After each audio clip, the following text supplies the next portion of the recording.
మోక్షసిద్ధికి ధ్యానం మొదలైన ఇతర సాధనా విధానాలుండగా ఆత్మవిచారాన్ని ఎందుకు చెయ్యాలి అనే విషయాన్ని గత ఎపిసోడ్లో సవివరంగా తెలుసుకున్నాం. అంతేకాకుండా ఆత్మవిచారం పట్ల గల అపోహలను, తప్పుడు వ్యాఖ్యానాల కారణంగా కలిగిన అపార్థాలను కూడా గత ఎపిసోడ్లో సప్రమాణంగా తొలగించుకున్నాం. ఈ ఎపిసోడ్లో ఆత్మవిచారం ఏ విధంగా చెయ్యాలి అనే విషయాన్ని వివరంగా తెలుసుకుందాం.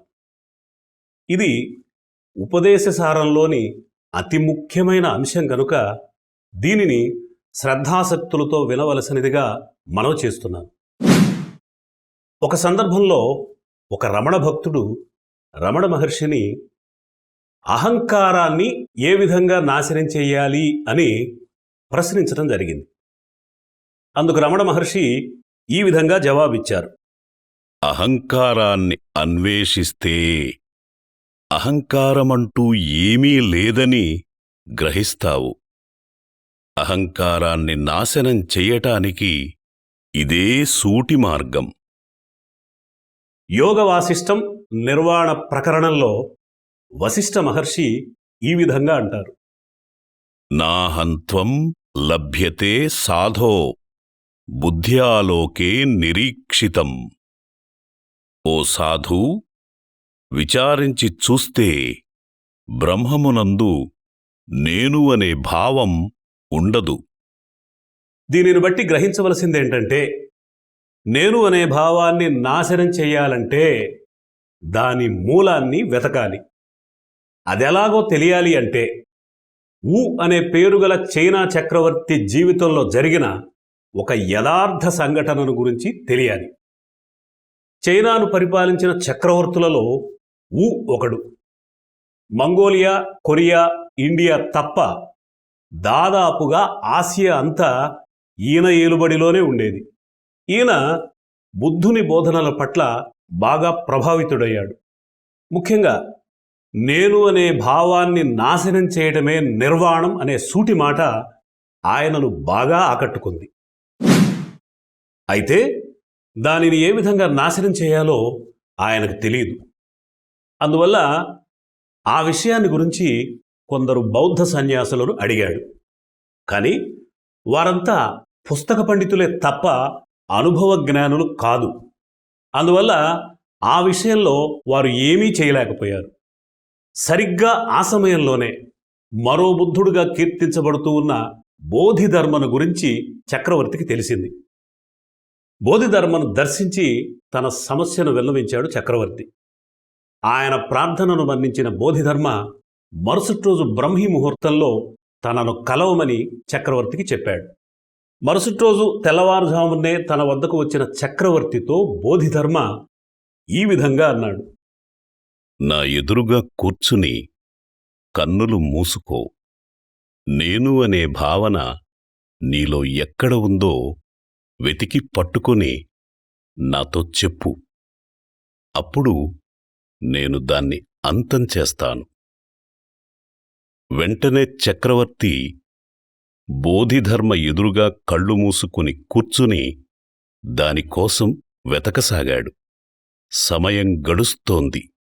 ఆయన వెతుకులాట ఎంత తీవ్రంగా ఉందంటే ఆయన ధ్యాసంతా నేను అనే భావనపైననే లగ్నమయి ఉన్నది. దాంతో ఆయనకు నేను అనే భావన తప్ప ఇతర తలపులు కలిగే అవకాశం లేకుండా పోయింది. ఇప్పుడు ఆయనలో నేను అనే భావం మాత్రమే ఉన్నది, మరేదీ లేదు. కాసేపటికి అది కూడా లేకుండా పోయింది. ఆ స్థితిలో అట్లాగే ఉండిపోయాడు ఆ చక్రవర్తి. తెల్లవారింది. బోధిధర్మ చక్రవర్తిని తట్టి, ఇప్పుడు నీలో నేను అనే భావన లేదు, కళ్ళు తెరువు అన్నాడు. కళ్ళు తెరిచి తన వంక తదేకంగా చూస్తున్న చక్రవర్తితో బోధిధర్మ, నీవు వెతకనంతవరకు అది ఉంటుంది. వెతికినప్పుడు అది లేదని గ్రహిస్తావు అన్నాడు. చక్రవర్తి జీవితంలో ఆనాటి ఉషోదయం ఒక నవోదయం.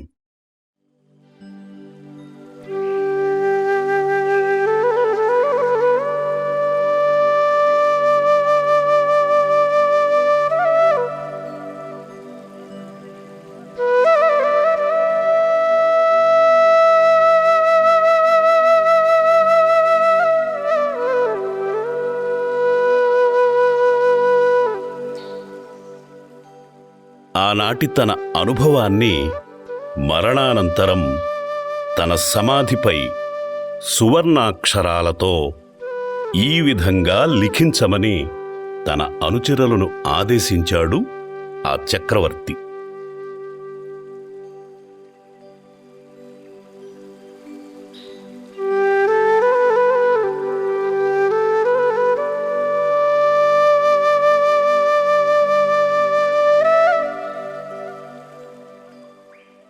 పిచ్చివాడిలా కనిపించే ఒక వ్యక్తి వలన నా జీవితం ఒక స్వచ్ఛమైన మౌనరాగమయ్యింది.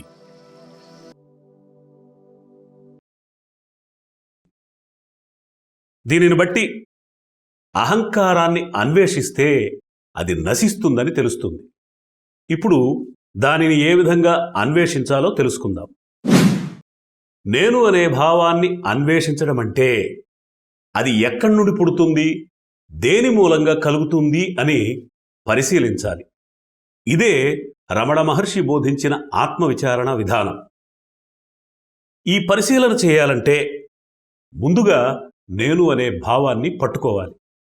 అయితే పట్టుకోవటానికి అది కంటికి కనిపించే భౌతిక రూపము గల ఒక వస్తువు వంటిది కాదు.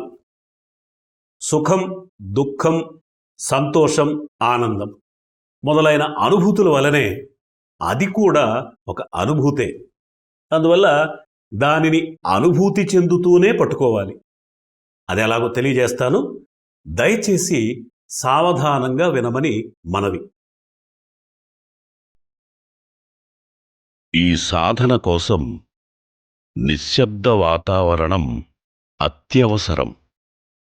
ఎందుకంటే మన అంతరంగం నుండి కలిగే నేను అనే భావాన్ని నిశ్శబ్దంలో మాత్రమే పసిగట్టగలుగుతాం. కనుక నిశ్శబ్ద వాతావరణం అత్యవసరం. నిశ్శబ్ద వాతావరణంలో సౌకర్యవంతంగా కూర్చుని కళ్ళు మూసుకుని పరిపూర్ణంగా రిలాక్స్ అవ్వాలి. ఆ తరువాత ఏ విధమైన తలపులు లేకుండా ఉండాలి. తలపులు లేని ఆ స్థితిలో నేను అని అనుకోవాలి. ఆ భావనపైన మాత్రమే ధ్యాసను ఉంచాలి. ఒక్క మాటలో చెప్పాలంటే నేను అనే భావన మాత్రమే ఉండాలి, మరేదీ ఉండకూడదు. రమణ మహర్షి మాటల్లో చెప్పాలంటే నేను అనే ఒకే ఒక్క భావాన్ని విడవకుండా పట్టుకో, ఇతర భావాలు రాకుండా చూసుకో. దీనిని నీ సహజ స్థితిలో ఉండు అనే గ్రంథంలో 77వ పేజీలో చూడవచ్చు. బీ యాజ్ యు ఆర్ అనే పేరుతో ఇది ఇంగ్లీష్లో కూడా దొరుకుతుంది. ఇప్పుడు సాధన చేసేటప్పుడు గుర్తుంచుకోవలసిన అతి ముఖ్యమైన 4 సూచనలను తెలుసుకుందాం.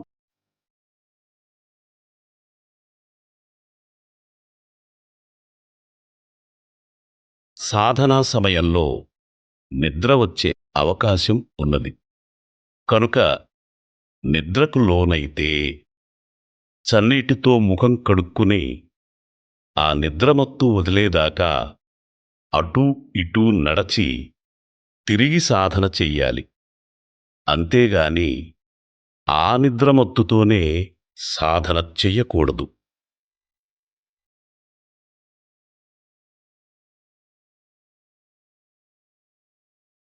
నేను అనే భావనపైన మాత్రమే ధ్యాసను ఉంచగలగటం మొదట్లో కొత్తగా, కొంచెం కష్టంగా ఉంటుంది.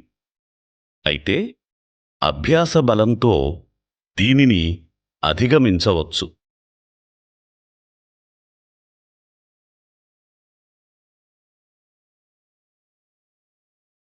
సాధన చేస్తున్నప్పుడు ఇతర తలపులు కలిగాయి అంటే నేను అనే భావనపైన ధ్యాస తొలగిందని అర్థం. కనుక ఇతర తలపులు కలిగిన వెంటనే ధ్యాసను వాటి నుండి నేను అనే భావన వైపు మళ్ళించాలి.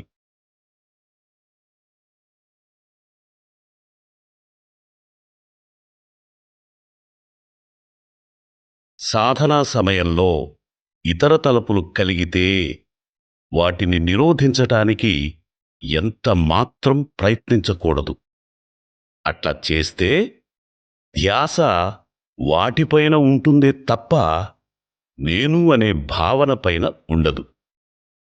కనుక చేయవలసినదేమిటంటే వాటిని ఏమాత్రం పట్టించుకోకుండా నేను అనే భావనపైన ధ్యాస ఉంచితే చాలు. ఇతర తలపులు వాటంతటవే ఆగిపోతాయి. ఈ చెప్పబడిన సూచనలను గుర్తుంచుకొని చెప్పబడిన విధంగా సాధన చేస్తూ ఉంటే కొంతకాలానికి నేను అనే భావనపైన మాత్రమే ధ్యాసను ఉంచగలగటం బలీయమవుతూ ఉంటుంది. అది బలీయమవుతూ ఉన్న కొద్దీ ఇతర తలపులు కలగటం బలహీనపడుతూ చివరకు ఆగిపోతాయి. అప్పుడు నేను అనే భావన మాత్రమే ఉంటుంది. సాధనలో ఇది ఒక ముఖ్యమైన మరియు కీలకమైన దశ. ఆ స్థితిలో ఈ భావన ఎక్కడ నుండి కలుగుతుంది, దేని మూలంగా కలుగుతుంది అని పరిశీలిస్తే దానికి మరో మూలమేదీ లేదని, దాని మూలం అదేనని, దాని నుండే ఆ భావన కలుగుతుందని తెలుస్తుంది. అంతేకాదు, ఈ నేను అనే భావనయే ఆత్మ అని కూడా తెలుస్తుంది. అంటే తాను ఇంతకాలం దేనినైతే మనసు అని అనుకున్నాడో, దేనినైతే నేను అని అనుకున్నాడో అదే ఆత్మ అని, అదే తానని, కనుక నేను అనే భావన అనగా మనసనేదే లేదని ప్రాక్టికల్గా తెలుసుకుంటాడు సాధకుడు. ఈ విధంగా నేను అనే భావన యొక్క మూలాన్వేషణే దానిని నాశనం చేస్తుంది.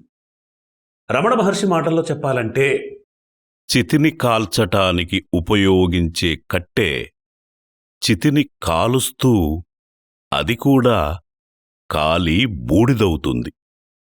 అదేవిధంగా నేను అనే భావనపైన ధ్యాస ఇతర తలపులను నాశనం చేసి చివరకు అది కూడా నాశనమవుతుంది. దీనిని నీ సహజ స్థితిలో ఉండు అనే గ్రంథంలో 58వ పేజీలో చూడవచ్చు. ఈ విధంగా మనసు నశించిన వాడు ఆత్మస్వరూపుడవుతాడు. అతడే ముక్తుడు. దీనిని బట్టి నేను అనే భావన ఎక్కడి నుండి పుడుతుంది, దేని మూలంగా కలుగుతుంది అని విచారించడమే ఆత్మవిచారమని, మోక్షసిద్ధికి అనుసరించవలసిన సరి అయిన విచారణ విధానం ఇదేనని గ్రహించాలి. ఇంతటితో 19వ సూత్ర భాష్యం సంపూర్ణమైంది. ఇప్పుడు తరువాతి సూత్రాన్ని అధ్యయనం చేద్దాం.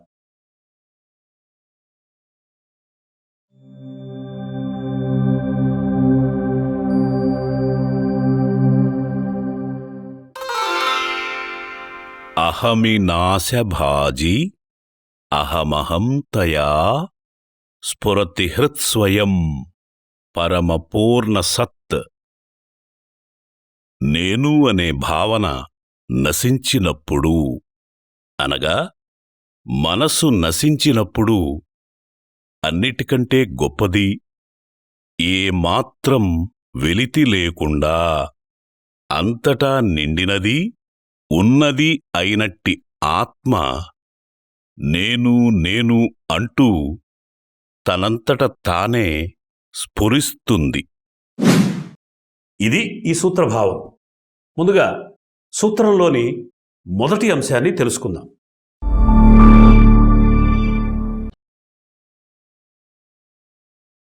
నేను అనే భావన నశించగానే నేను నేను అంటూ ఆత్మ స్ఫురిస్తుంది.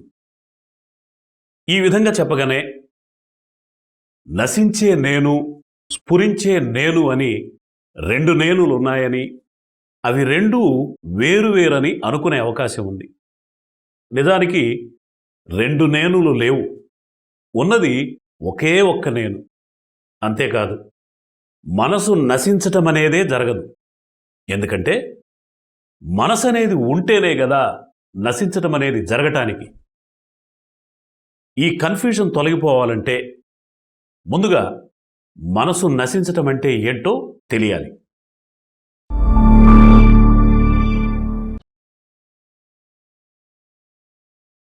ఏదైనా ఒక వస్తువు నశించింది అని చెప్పాలంటే మొదట వస్తువు అనేది ఉండాలి. వస్తువే లేనప్పుడు అది నశించిందని చెప్పడం కరెక్ట్ కాదు. ఉదాహరణకు, ఒక వ్యక్తి చీకట్లో తాడును చూసి పాము అనుకున్నాడు. వెంటనే టార్చ్ లైట్తో పరిశీలించాడు. దాంతో అది తాడని, పాము కాదని, అక్కడ పామనేదే లేదని అతనికి తెలిసింది. ఇప్పుడు పాము నశించింది అని చెప్పడం ఏమాత్రం కరెక్ట్ కాదు. ఎందుకంటే పామనేదే లేదు గనుక. అట్లాగైతే ఏం నశించిందని చెప్పాలి?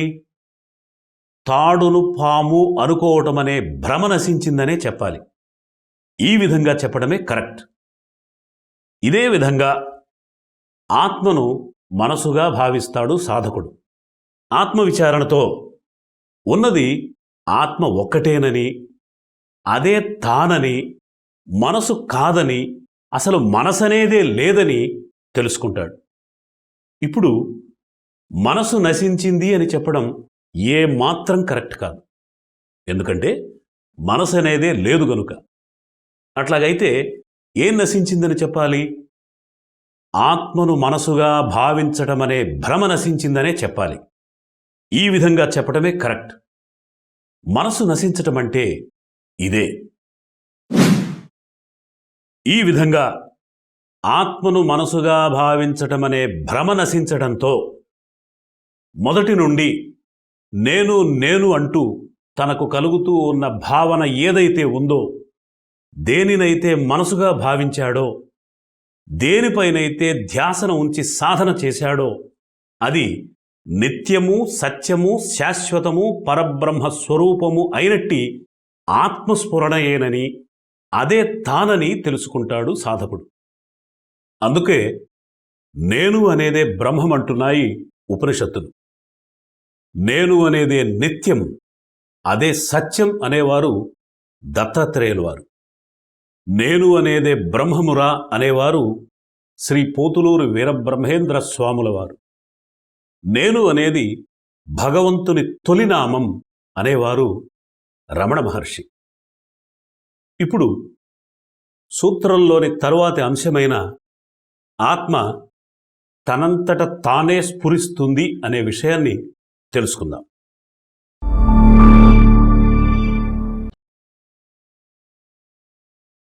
స్ఫురించడం అనే సంస్కృత పదానికి తోచుట లేదా తట్టుట అని అర్థం. మనకు ఏదైనా ఒక విషయం స్ఫురించాలంటే అందుకోసం మనం ప్రయత్నించవలసి ఉంటుంది. ఉదాహరణకు, ఒక విద్యార్థికి పరీక్షా సమయంలో ఇవ్వబడిన క్వశ్చన్కి ఆన్సర్ స్ఫురించాలంటే అందుకోసం అతను ప్రయత్నించవలసి ఉంటుంది. అయితే ఆత్మస్ఫురణకు ఏ ప్రయత్నం అవసరం లేదు. ఎందుకంటే అది తనంతట తానే స్ఫురిస్తుంది. Flashes it self. ఈ విధంగా ఆత్మవిచారణతో ఆత్మను మనసుగా భావించటమనే భ్రమ నశించడంతో తానే ఆత్మ అని, మనసు కాదని, మనసనేదే లేదని ప్రాక్టికల్గా తెలుసుకున్న సాధకుడు ఆత్మగా ఉండిపోతాడు. ఇదే సకల సాధనల అంతిమ గమ్యం. ఇదే మోక్షం. రమణ మహర్షి మాటల్లో చెప్పాలంటే, సకల వేదాంత సారమును సంగ్రహించి చెప్పెదను వినుము. నేను చచ్చి తాను వెలగంగా తానే మిగిలి ఉండెడి వస్తువు. వేమన ఈ విధంగా అంటాడు.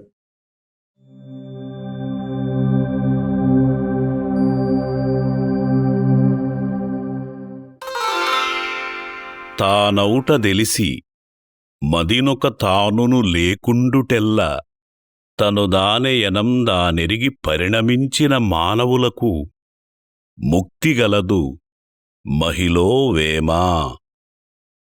రెండు నేనులు లేవు, ఉన్నది ఒకే ఒక్క నేను.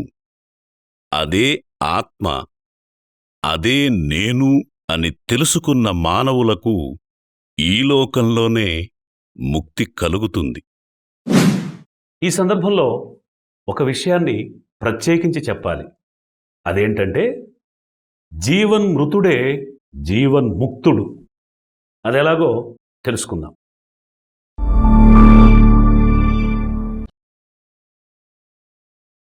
నేను అనే భావన మనసు మాత్రమే కాదు, అదే వ్యక్తి కూడా.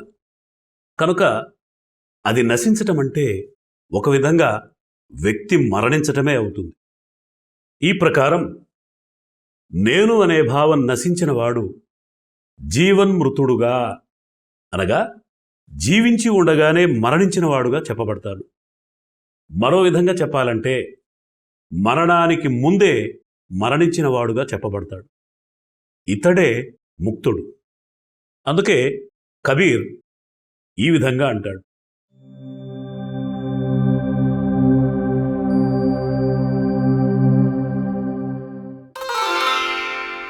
जीवन में मरना भला जो मरी जानई कोई, मरना पहले जो मरई अजर अमर సో హోయ్. అహంకారమే అనగా నేను అనే భావమే వ్యక్తి. అది నశించటం వ్యక్తి మరణించటమే అవుతుంది. భౌతిక శరీరం నశించటానికి ముందే ఈ విధంగా వ్యక్తి మరణించటం జీవించి ఉండగానే మరణించటంగా, మరణానికి ముందే మరణించటంగా చెప్పబడుతుంది. ఈ విధమైన మరణం ఎంతో మేలు. ఎందుకంటే ఈ విధంగా మరణించినవాడే ముసలితనము మరణము లేని శాశ్వతుడైన పరబ్రహ్మస్వరూపుడు. కాని ఈ పరమసత్యాన్ని తెలుసుకోకుండానే లోకంలో చాలామంది మరణిస్తూ ఉన్నారు.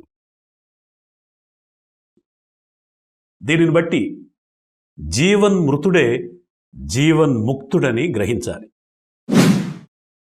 ఆత్మవిచారణతో నేను ఆత్మస్వరూపుణ్ణి అని తెలుసుకున్న సాధకుడు ఆత్మగా ఉంటాడని తెలుసుకున్నాం కదా. ఆ స్థితిలో తాను పరమని, అంతటా నిండి ఉన్నానని, ఉన్నవాడనని ప్రాక్టికల్గా తెలుసుకుంటాడు. దీనిని గురించి తర్వాత ఎపిసోడ్లో వివరంగా తెలుసుకుందాం. స్వస్తి.